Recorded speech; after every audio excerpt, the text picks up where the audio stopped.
بچے کوئی پوچھ لو وہ بتا دے گا. کس کو پوچھ لو تو سب اور غصے ہو گئے کہ ابھی پیدا ہوا بچہ اب کیا جواب دے گا. ارے بچے کو بولنے میں 1.25 سال کم سے کم 1.5 سال 2 سال لگتے, یہ کیا جواب دے گا. ابھی تو اتنا کہا کہ حضرت عیسیٰ نے پیدا ہوتے ہی جواب دینا شروع کر دیا. بولو سبحان اللہ. 16ویں پارے, یہ بھی قرآن میں لکھا, پارہ نمبر. اللہ نے فرمایا قال انی عبد اللہ آتانی الکتاب وجعلنی نبیا وجعلنی مبارکا اینما کنت واوصانی بالصلاة والزکاة ما دمت حیا. حضرت عیسیٰ نے کہنا شروع کر دیا میں تو اللہ کا بندہ. بولو سبحان اللہ. ارے اللہ نے بغیر ابا کے پیدا کیا لیکن مجھے تو آگے اللہ آسمان سے کتاب بھی دینے والا. بولو سبحان اللہ. اللہ مجھے نبی بھی بنانے والا, اللہ مجھے برکت والا بنانے والا, میں اپنی قوم کو نماز کا حکم دینے والا, میں اپنی قوم کو زکوٰۃ کا حکم دینے والا. یہ حضرت عیسیٰ کب تقریر کر رہے ہیں؟ پیدا ہوتے ہی. اور کیسے پیدا ہوئے؟ بغیر. لیکن لوگوں کی عادت ہوتی سب سننے کے بعد بھی نہیں, مریم سمجھ میں نہیں آتا کہ بغیر ابا کے یہ بچہ آیا کیسے. قرآن کریم نے کیا جواب دیا. قرآن نے فرمایا میرے آدم آئے کہ نہیں آئے دنیا میں؟ حضرت آدم آئے دنیا میں, ہاں یا نا؟ ان کی امی ابا. اللہ نے فرمایا جب بغیر باپ اور بغیر ماں کے آدم کو پیدا کر سکتا تو صرف بغیر ابا کے حضرت عیسیٰ کو کیوں پیدا نہیں کر سکتا. اللہ نے بغیر ابا بغیر اماں حضرت آدم کو پیدا فرمایا. ان مثل عیسیٰ عند اللہ کمثل آدم خلقه من تراب ثم قال له كن فيكون. اللہ تبارک و تعالیٰ فرماتے ہیں میرے آدم کو دیکھو, ان کی امی بھی نہیں, ان کے ابا بھی نہیں, ان کی مدر بھی نہیں, ان کے فادر بھی نہیں, پھر بھی میں نے پیدا کیا. حضرت عیسیٰ کی امی تو نظر آتی ہے. جو اللہ بغیر باپ ماں کے پیدا کرے وہ صرف بغیر ابا کے پیدا کرے تو کیا تعجب کی بات ہے. پورا سالار جنگ ساتھ میں بولے اولاد دینے والا کون. میں نے بہت ڈیٹیل میں آپ کو بتایا. بولو اولاد دینے والا کون؟ میرے دوستو میں 4 باتیں کہوں گا جس میں پہلی بات بہت امپورٹنٹ ہے. آج کے حالات میں سب سے زیادہ ضروری ہے میرا اور آپ کا ایمان بچا جائے, میرا اور ایمان کی حفاظت ہو جائے. بہت مشکل ہے میرے پیاروں, اس لیے بالکل یقین کے ساتھ, گہرائی کے ساتھ, یعنی دل کی تقویت کے ساتھ, مضبوطی کے ساتھ کہو کرنے دھرنے والا کون. جم سے کہو لا الہ. آواز نہیں آ رہی ہے لا الہ, ابھی بھی آواز نہیں آ رہی لا الہ الا اللہ. سب کچھ کرنے دھرنے والا کون ہے؟ اللہ.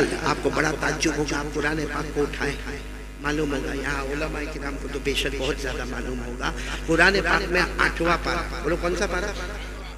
سورہ اعراف. بولو سورہ اعراف 8واں پارہ. اس میں اللہ نے ایک پیغمبر کا ذکر کیا ہے. اب سنتے جانا اور میرا ساتھ دیتے جانا. ایک پیغمبر جن کا نام ہے حضرت ہود. ہود کیا نام؟ ہمارے یہاں یہ نام رکھنے کا رواج نہیں, آپ نے دیکھا ہوگا کوئی خاص بچے کا نام ہود نہیں ہوتا. تو ایک پیغمبر ان کا نام تھا حضرت ہود. اللہ نے ان کو نبی بنایا. بولو اللہ ان کو. اور نبی سے بڑا عہدہ کوئی بھی نہیں. سب ڈاکٹر, وکیل, لائر, بیرسٹر, حافظ, قاری, عالم, مفتی, مجدد, ولی, سب پیچھے. نبی ان سے بھی اوپر ہے. بولو سبحان اللہ. تو اللہ تبارک و تعالیٰ نے ایک نبی حضرت ہود علیہ السلام کو اللہ نبی بنائے. جب وہ نبی بنے نا بھائی, نبی بنے بڑا تعجب ہوا, بڑا سرپرائز ہوا. اللہ میں نبی, اللہ میں پیغمبر, مجھے کام کیا کرنا؟ اللہ نے فرمایا کام تو بہت کرنے ہیں لیکن سب بعد میں کرنا ہے. پہلے اپنی قوم میں جاؤ. ان کی قوم کا نام ہے قوم عاد. بولو کیا نام ہے؟ قوم عاد. اللہ نے حضرت ہود علیہ السلام کو فرمایا اپنی قوم عاد میں جاؤ اور پہلا کام اعلان کرو, لا الہ. پورا مجمع بولے گا لا الہ. یہ قرآن میں کہاں پر لکھا ہوا ہے؟ میں نے آپ کو پارہ بتایا, 8واں پارہ. اللہ نے فرمایا وَإِلَىٰ عَادٍ أَخَاهُمْ اعبدوا اللہ ما لکم من الہ غیرہ۔ اللہ تبارک و تعالیٰ فرماتے میرے پیغمبر ہود اپنی قوم عاد کے پاس جاؤ اور جا کے اعلان کر دو، پورا سالار جنگ بولے اعلان کر دو۔ آواز نہیں آ رہی؟ چلو یہ میں نے 8ویں پارے میں آپ کو لے گیا، اس کے بعد والا رکو، یعنی پارہ وہی ہے، پارہ چینج نہیں، 8واں پارہ ہی ہے، لیکن اللہ ایک اور نبی کا ذکر کر رہے ہیں جن کا نام ہے حضرت صالح۔ پورا مجمع بولے گا حضرت اللہ تبارک و تعالیٰ ان کو ان کے زمانے میں نبی بنائے، تو حضرت صالح علیہ السلام کو بھی بڑا عجب، اللہ میں نبی مجھے کام کیا کرنا؟ اللہ نے فرمایا قوم سمود کے پاس جاؤ، قوم سمود کے پاس جاؤ۔ تو اللہ کیا کرنا، کیا قوم سمود کے پاس جا کر کیا کرنا؟ اللہ نے فرمایا بہت سارے کام کرنے ہیں، مگر پورا سالار جنگ بولے گا اللہ نے فرمایا بہت سارے کام کرنے، مگر پہلے سکہ جما دو لا الہ۔ اللہ نے فرمایا وَإِلَىٰ ثَمُودَ أَخَاهُمْ صَالِحًا قَالَ يَا قَوْمِ اعْبُدُوا اللَّهَ مَا لَكُم مِّنْ إِلَٰهٍ غَيْرُهُ۔ اللہ تبارک و تعالیٰ فرماتے میرے پیغمبر صالح اپنی قوم سمود میں جاؤ اور جا کے ڈنکا بجا دو لا الہ۔ آپ ساتھ نہیں دے پا رہے ہو میرا، بولو نا ایک مرتبہ لا الہ۔ کتنے نبیوں کا؟ حضرت ہود لا الہ الا اللہ، حضرت صالح بولو لا الہ۔ اچھا ایک اور آگے والے رکوع میں جاؤ، پارہ وہی ہے، چینج نہیں، 8واں پارہ۔ اللہ تعالیٰ ایک اور نبی کا ذکر فرما رہے حضرت شعیب، بولو کون حضرت؟ اور وہاں بھی یہ معاملہ حضرت شعیب علیہ السلام نبی بن گئے، آپ پیغمبر بن گئے، اور اللہ تبارک و تعالیٰ سے پوچھا اللہ کام کیا کرنا؟ اللہ نے کہا ایک بستی میں جانا ہے، بستی کا نام مدین ہے، اس مدین بستی میں جانا۔ کہا اللہ جانا تو ہے، نبی بھی بن گئے پیغمبر بھی بن گئے، مگر کام کیا کرنا؟ اللہ نے فرمایا جاؤ بستی میں جاؤ اعلان کر دو۔ اللہ نے فرمایا وَإِلَىٰ مَدْيَنَ أَخَاهُمْ شُعَيْبًا قَالَ يَا قَوْمِ اعْبُدُوا اللَّهَ مَا لَكُم مِّنْ إِلَٰهٍ غَيْرُهُ قَدْ جَاءَتْكُم بَيِّنَةٌ مِّن رَّبِّكُمْ۔ اللہ تبارک و تعالیٰ فرماتے میرے پیغمبر شعیب جاؤ اعلان کر دو لا الہ۔ میرے پیاروں جتنے انبیاء آئے، جتنے پیغمبر آئے، جتنے رسول آئے، جتنے میسنجرز آئے، جتنے پروفیٹس آئے، سب کی ذمہ داری نمبر 1 لا الہ۔ اچھا یہ بات بتاؤ ہمارے نبی معراج پر گئے؟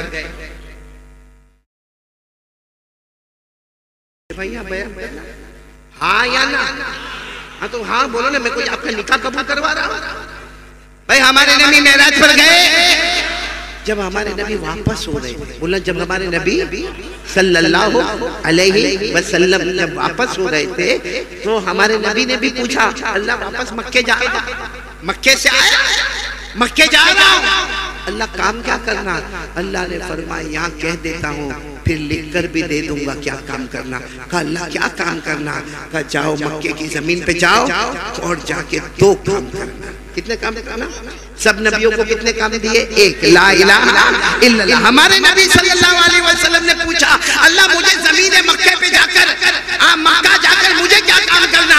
اللہ نے فرمایا پہلا کام لا الہ، اور دوسرا کام اپنی امت کے لئے معافی مانگتے رہنا۔ بولو سبحان اللہ۔ تم مانگتے جاؤ گے میں امت کو معاف کرتا چلا جاؤں گا۔ یہ بھی قرآن میں لکھا پارہ نمبر 26، بولو پارہ نمبر۔ اللہ نے فرمایا فَعَلَمْ، جتنوں کو یاد ہو میرے ساتھ میں پڑھے، فَعَلَمْ أَنَّهُ لَا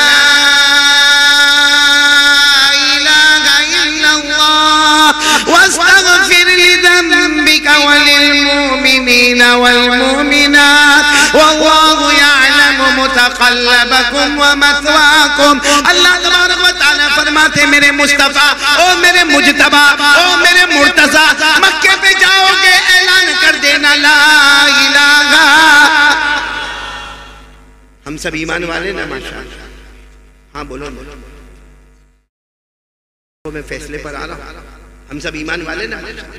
اور ایمان بہت ضروری ہے، یقین کرنے دھرنے والا کون؟ آواز نہیں آ رہی؟ کرنے دھرنے والا کون؟ موت دینے والا کون؟ زندگی دینے والا، امیر بنانے والا، غریب بنانے والا ہے۔ میرے پیارو، اگر پہلے پارے کی بات پڑھ کے میں آگے بڑھوں، پہلا پارہ تو بہت سے بچوں کو یاد ہوگا۔ اللہ 4 باتیں بتا کر پوچھتا ہے، بندہ تیرے اندر طاقت ہے؟ ہمارا جواب نہیں۔ تو پھر اللہ کہتا جب طاقت نہیں ہے تو پھر ہوشیاری کائے کو کرتا ہے؟ سب سے پہلا سوال اللہ پوچھتے ہیں، اے میرا بندہ تو زمین پیدا کر سکتا؟ بھائی سالار جنگ والے ساتھ میں بولو نا، زمین پیدا کر سکتے؟ ہاں زمین کے واسطے لڑ سکتے، ہاں ایک چھوٹے سے پلاٹ کے واسطے بھائی کے سامنے چورا نکال سکتا ہے، بھائی کو گالی دے سکتا ہے، بیوی کو طلاق دے سکتا ہے، زمین کے واسطے سگے والوں سے لڑ سکتا ہے۔ لیکن اللہ پوچھتے تو زمین پیدا کر سکتا؟ کیا بولو گے؟ اچھا اللہ کہتے ہیں زمین کی بات چھوڑ، آسمان؟ ہم کہیں گے اللہ جب یہ نہیں پیدا کر سکتا تو وہ کہاں سے پیدا کروں گا؟ تو اللہ کہتے ہیں اچھا چل تیسری بات بتا، تو آسمان سے پانی اتار سکتا؟ بولو جلدی جلدی بولو۔ تو اللہ آخری بات کہتے ہیں چل تو آسمان پیدا بھی نہیں کر سکتا، آسمان سے پانی بھی نہیں اتار سکتا، تو زمین بھی پیدا نہیں کر سکتا۔ اللہ کہتے ہیں اتنا تو میرے کو بتا، اتنا تو میرے کو بتا کہ تیرے پاس کھیتی باڑی ہے تو آج بوئے کل اگائے، ایسا کر سکتا؟ آج بولے تیرا کھیت ہے، تیری زمین ہے اور تو زمانے سے بہت بڑا کھیتی باڑی کرنے والا، تو فارمر ہے، تو کھیڑوت ہے، آج بو کل اگا، کر سکتا؟ اللہ کہتے جب یہ سب نہیں کر سکتا تو پھر غداری کیوں کرتا ہے؟ کیوں کرتا غداری؟ یہ قرآن میں کون سا پارہ میں نے آپ کو بتایا؟ پہلا بولو کون سا پارہ؟ اللہ نے فرمایا الذی جعل لکم الارض فراشا والسماء بناء وانزل من السماء فأخرج به من الثمرات رزقا لكم۔ پورا مجمع بولے زمین کو بچھونا بنانے والا کون؟ آسمان کو چھت بنانے والا کون؟ آسمان سے پانی اتارنے والا کون؟ ہمارے کھیتوں کو بڑے بڑے باغ اور لالازار بنانے والا کون؟ سب کے بعد اخیر میں اللہ رکوع کے اخیر میں کہتے جب سب میں کرتا ہوں تو کیف تکفرون باللہ، تو پھر میری ناشکری کرتا ہے، غداری کرتا ہے، دھوکہ دیتا ہے، گناہ کرتا ہے۔ اس سے دیکھو میں پہلی بات پر پھر آ رہا ہوں، ہم کو وہ خطبہ بھی پڑھنا ہے، کون سا؟ شاطہ والا بخاری والا خطبہ، بھول تو نہیں گئے نا آپ لوگ؟ اور 2 گھنٹے میں سب معاملے کو سمیٹنے کا بھی ہے نا سراج خان؟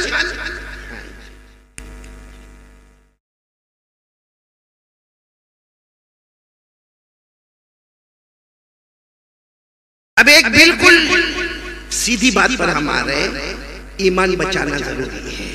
کون کون تیار ہے؟ بولو ایمان ہے، بولو ہے انشاءاللہ، نہیں بولو نا ماشاءاللہ ایمان ہے، اور دونوں ہاتھ اٹھا کر کہو کہ قیامت تک رہے گا انشاءاللہ۔ اس کے لیے ضروری ہے کہ آواز میں کہو لا الہ، کرنے دھرنے والا کون؟ آپ کو ایک بہت تعجب کی بات بتاؤ، ایک بہت بڑے تابعی جن کا نام ہے حضرت شہر، یہ نام بھی بڑا نیا نام ہے ہمارے لیے، شہر، بولو کیا نام؟ شہر ان کا نام ہے۔ وہ ایک مرتبہ ہمارے نبی صلی اللہ علیہ وسلم کی بیوی کے پاس گئے، حالانکہ اس وقت گئے جب ہمارے نبی صلی اللہ علیہ وسلم پردہ فرما گئے، اللہ کو پیارے ہو گئے، ایک لمبا زمانہ گزر گیا۔ یہ شہر جو ہے نا، شہر یہ تو جوانے 20-22 سال کے جوانے، یہ ہمارے نبی صلی اللہ علیہ وسلم کی بیوی کے پاس گئے، اور وہ بیوی کا نام حضرت ام سلمہ، بولو حضرت اور ایک بات یاد رکھنا، ام سلمہ نبی کی بیوی ہے، ہم امتیوں کی ماں ہیں، بولو ہر نبی کی بیوی امت کی، وَأَزْوَاجُهُ أُمَّهَاتُهُمْ، اللہ نے فرمایا میرے نبی کی جتنی بیویاں ہیں وہ امت کی کیا ہوگی؟ ماں ہوگی۔ 22 سال کے جوان حضرت شہر یہ آئے، مدینہ منورہ آئے، حضرت ام سلمہ ہمارے آقا صلی اللہ علیہ وسلم کی بیوی اور ہماری ماں کے پاس آئے۔ دیکھو کس طرح آئے، دروازے کے اوٹ میں کھڑے ہو گئے، دروازے کے اوٹ میں کھڑے ہو گئے اور روتے روتے السلام علیکم، السلام علیکم میری اماں اور میری ماں اور حضرت ام سلمہ گھر میں، اندر سے آواز آتی وعلیکم السلام، کون؟ تو کہتے ہیں میں شہر، میں حضرت ام سلمہ جانتی تھی ان کا بہت نام ہے. کہا میں شہر لیکن میں آپ کے پاس ایک سوال پوچھنے آیا ہوں. میں دروازے کے باہر اوٹ میں کھڑا ہوں. میری ماں آپ اندر ہی رہے, آپ تکلیف نہ اٹھائے, مجھے صرف اتنا بتائے, میں ایک سوال پوچھنے آیا ہوں, آپ کی اجازت ہو تو میں سوال پوچھوں. اندر سے حضرت ام سلمہ رضی اللہ تعالی عنہا نے فرمایا ہاں پوچھو سوال. انہوں نے کیا سوال پوچھا معلوم ہے؟ سنو کیا سوال پوچھا. کہا میرے نبی سب سے زیادہ کون سی دعا مانگتے تھے؟ میرے نبی بولو محمد الرسول اللہ صلی اللہ علیہ وسلم, ہم سب کے نبی سب سے زیادہ زندگی میں کون سی دعا مانگتے تھے؟ اور وہ کہتے بھی ہے ام سلمہ سے, میری ماں آپ کو زیادہ معلوم ہوگا کیونکہ ہمارے نبی کا آنا جانا بیٹھنا اٹھنا کھانا پینا سب آپ کے گھر, آپ ان کی بیوی ہیں, آپ ہماری ماں ہیں, تو آپ کو زیادہ معلوم ہوگا کہ میرے نبی سب سے زیادہ کون سی دعا مانگتے تھے. حضرت ام سلمہ نے جو جواب دیا, ہم سالار جنگ کا دل پھٹ جائے, کیا جواب دیا؟ حضرت ام سلمہ نے روتے روتے کہا میرے نبی سب سے زیادہ دعا مانگتے تھے اللہ میرے ایمان کی حفاظت فرما دے, اللہ میرے ایمان کی. اور کیسے مانگتے تھے وہ بھی بتایا, الفاظ بھی بتائے. ہمارے نبی کیا دعا مانگتے تھے؟ یا مقلب القلوب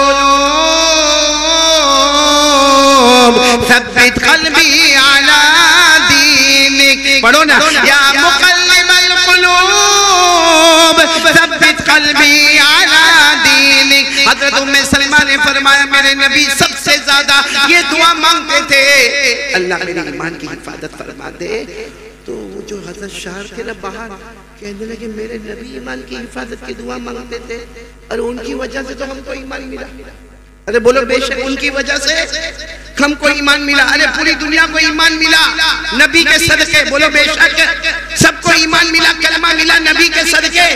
تو وہ شہر کہنے لگے اماں, ام سلمہ سے کہا اماں میرے نبی یہ دعا کیوں بہت زیادہ مانگتے تھے, ایمان کی حفاظت فرما. ایمان تو ان کا بہت مضبوط تھا کیونکہ ان کی وجہ سے تو ہم کو ایمان ملا. حضرت ام سلمہ نے فرمایا یہی سوال میں نے خود جناب نبی کریم صلی اللہ علیہ وسلم کو کیا کہ آپ یہ دعا سب سے زیادہ کیوں مانگتے؟ ایمان کی حفاظت, ایمان کی حفاظت, ایمان کی حفاظت. آپ یہ دعا کیوں مانگتے ہیں؟ اس لیے کہ ایمان سب سے بڑا ایمان اگر کسی کا ہے تو آپ کا ایمان ہے. آپ یہ دعا کیوں مانگتے؟ حضرت ام سلمہ فرماتی میرے نبی اس وقت روئے تھے اور روتے روتے ایک جواب دیا تھا. سب لوگ جواب سننا. ہمارے نبی صلی اللہ علیہ وسلم نے کیا جواب دیا؟ ہمارے نبی نے فرمایا قال رسول اللہ صلی اللہ علیہ وسلم ان قلوب بنی آدم بین اصبعین من اصابع الرحمن ان شاء اقام و ان شاء ازاغ. ہمارے آقا صلی اللہ علیہ وسلم نے فرمایا ہم جتنے لوگ قیامت تک آئیں گے, سننا ہمارے نبی فرماتے ہم جتنے لوگ قیامت تک آئیں گے ہم سب کے دل, ساتھ میں بولو ہم سب کے دل اللہ کی دو انگلیوں کے بیچ میں. اللہ کی انگلیاں اللہ کو معلوم کیسے کما یلی کو بھی جلالی رشانی, لیکن ہمارے نبی نے فرمایا ہم سب کے دل بولو اللہ کی دو. اور پھر ہمارے نبی نے روتے روتے فرمایا انشاء اقام و انشاء ازاغا. یوں انشاء اقام و انشاء ازاغا. جس کو چاہے گا اللہ موت کے وقت کلمہ دے دے گا اور جس کو چاہے گا اس کا دل ٹیڑھا ہوگا اور موت کے وقت اللہ کلمہ چھین لے گا. اس لیے ہم ایمان کی حفاظت کی دعا مانگتے. میرے پیارو سچ بتاؤ ہمارے نبی سے بڑھ کر ایمان والا, پورا مجمع بولے نا ہمارے نبی سے بڑھ کر اسلام والا, ہمارے نبی سے بڑھ کر ایمان والا, ہمارے نبی سے بڑھ کر احسان والا, ہمارے نبی سے بڑھ کر تقوی والا, ہمارے نبی سے بڑھ کر ریاضت اور مجاہدے والا, ہمارے نبی سے بڑھ کر اونچا مقام والا. ارے آسمان کے نیچے زمین کے اوپر اللہ کے بعد اگر کوئی ہے تو ہمارے آقا محمد رسول اللہ صلی اللہ علیہ وسلم ہے. اتنے بڑے نبی کہتے اللہ میرے ایمان کی حفاظت فرما. وہ یہ کہہ کر اپنے امت کو سنا رہے ہیں ایک زمانہ ایسا آئے گا ایمان کے جانے کا معاملہ آ جائے گا. ہمارے گناہ گناہ گناہ گناہ گناہ گناہ اتنے ہو جائیں گے, اتنے ہو جائیں گے کہ ڈر لگے گا کہ کہیں موت کے وقت اللہ کلمے کو چھین تو نہیں لے گا.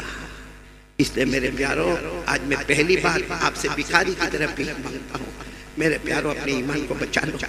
حالات بہت خطرناک ہیں, لوگ ایمان سے پھرے جا رہے ہیں, حالات بہت خطرناک ہیں میرے پیارو. آپ باہر نکلو گے تو آپ کو پتا چلے گا بس بس آپ یہی پر ایک ہی دعا مانگتے رہے، اللہ میرے نبی نے جو دعا مانگی تھی اللہ ہمارے ایمان کی حفاظت فرما، میں امتی بھی وہی دعا مانگتا ہوں، اللہ ہم سب کے ایمان کی حفاظت فرما، بولو آمین۔ اللہ ہم سب کے ایمان کو سلامت رکھے، بولو آمین۔ ہر نبی کی محنت، ہر ولی کی محنت، ہر صدیق کی محنت، ہر شہید کی محنت اور ہر نیک آدمی کی محنت یہی ہے، بولو لا الہ۔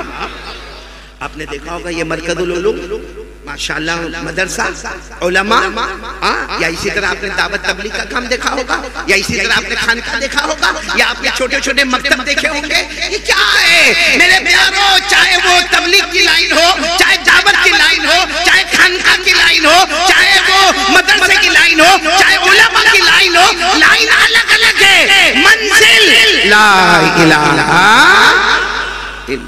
اس لئے میرے پیارو ہم سب طے کریں اپنے کلمے کو بچائیں گے انشاءاللہ۔ اب ہمارا کلمہ دل میں ہے یا آؤٹ باہر کیسے پتہ چلے گا؟ کیونکہ دل کو تو کوئی پھاڑ نہیں سکتا، میں بھی نہیں پھاڑ کے دیکھ سکتا، تو اس کے لیے ہم کو ڈیفینیشن پہ جانا پڑے گا۔ ایک بہت پیاری بات، ایک اللہ کے ولی جن کا نام حضرت مرزا مظہر، بولو کیا نام سنا ہوگا نہیں سنا ہوگا آپ نے؟ مرزا مظہر بہت بڑے اللہ کے ولی، بہت سارے مریدین خانقاہ میں ہوتے تھے۔ حضرت مرزا مظہر اپنے وہ جو چوکھٹ ہوتی اس پہ بیٹھتے تھے، دعوت تبلیغ کی باتیں کرتے تھے، ذکر کرواتے تھے۔ ایک دن کوئی آیا، ایک اجنبی آدمی آیا اور آ کر کہتا ہے حضرت یہ لا الہ الا اللہ محمد رسول اللہ کا ترجمہ کیا؟ اب جتنا مجمع تھا سب آنکھیں پھاڑ کے دیکھنے لگا، اتنے بڑے اللہ کے ولی کو کوئی کلمے کا ترجمہ پوچھتا ہے؟ یہ ولی کوئی مسئلہ پوچھے آ کر یہ پوچھنے کا لا الہ الا اللہ محمد رسول اللہ کا ترجمہ کیا؟ یہ تو چھوٹا بچہ بھی بتائے گا لا الہ الا اللہ نہیں ہے کوئی معبود مگر اللہ، محمد رسول اللہ، محمد صلی اللہ علیہ وسلم اللہ کے پیغمبر اللہ کے رسول ہے۔ یہ تو کوئی بھی بچہ بھی بتا دے گا، ہمارے یہاں بچے مکتب میں پڑھتے تو پڑھتے لا الہ الا اللہ، نہیں ہے کوئی معبود سوائے اللہ کے، محمد رسول اللہ اور محمد صلی اللہ علیہ وسلم اللہ کے رسول ہے۔ یہ تو بچے کو معلوم ہے، اتنے بڑے اللہ کے ولی کو آ کر یہ سوال پوچھنا، اچھا